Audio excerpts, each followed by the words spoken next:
সংসদে সরকারি দলকে কেন মিষ্টি খাওয়াতে চাইলেন জামাতের আমির? ভিডিওটা আগে দেখুন।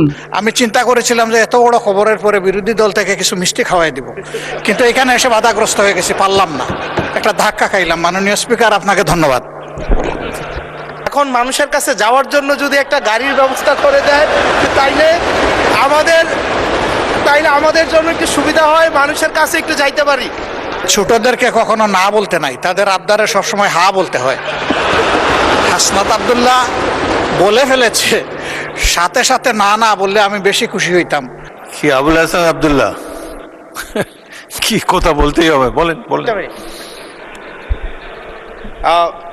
আমি সবসময় হচ্ছে বিভিন্ন মানে বিরোধিতার জন্য দাঁড়াই।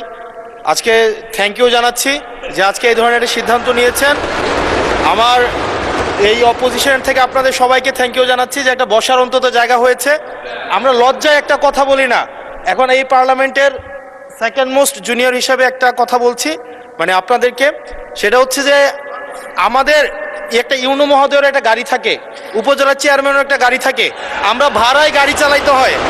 আমাদেরকে যদি আমরা লজ্জায় এটা বলতে পারি না, আমরা এটা লজ্জায় কোথাও বলতে পারি না। এখন আমাদেরকে যদি একটা বসার ব্যবস্থা করে দিছে, এখন মানুষের কাছে যাওয়ার জন্য যদি একটা গাড়ির ব্যবস্থা করে দেয় তাইলে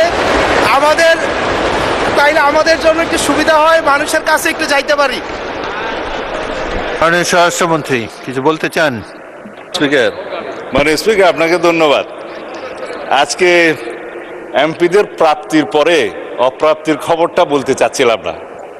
আমাদের মাননীয় প্রধানমন্ত্রী যেদিন সংসদ নেতা নির্বাচিত হয়েছেন, আমাদের পার্লামেন্টারি পার্টির মিটিংয়ে প্রথমে যে অনুশাসন দিয়েছেন যে আমরা এমপিরা এই নতুন পার্লামেন্টে জনপ্রতিনিধি অনুযায়ী আলাদা কোনো সুযোগ সুবিধা নেব না।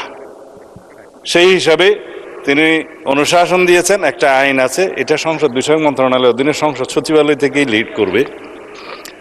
এই আইনে আমরা একটা সংশোধনী আনবো যে এই মহান জাতীয় সংসদের কোন সদস্য আমরা ট্যাক্স ফ্রি গাড়ি নেব না। এইটা মাননীয় সদস্য বাদে বাকি সবাই তালে দিছে, কিন্তু আমাদের মাননীয় সদস্য ছাড়া দিছে। তবে সংসদ সদস্যগণ নয়, শুধু বাংলাদেশের এই সরকারের সমস্ত মন্ত্রী, সরকারি কর্মকর্তা যারা গাড়ি পায়, তেল পায়, সেটা আমরা ক্যাবিনেটে একটা ডিসিশন নিই। ইতিপূর্বে আপনারা নিশ্চয়ই নিউজ পেপারে দেখেছেন, এই ক্রাইসিসের সময় শতকরা 30% তেলের বরাদ্দ আমরা কমিয়ে দিয়েছি এবং কৃচ্ছ্রতা সাধনের উদ্দেশ্যে সরকারি কর্মকর্তাদের আপাতত লোন সুবিধা যেগুলো আছে সেটাও কাটিল করা হয়েছে ফর দি টাইম বিং।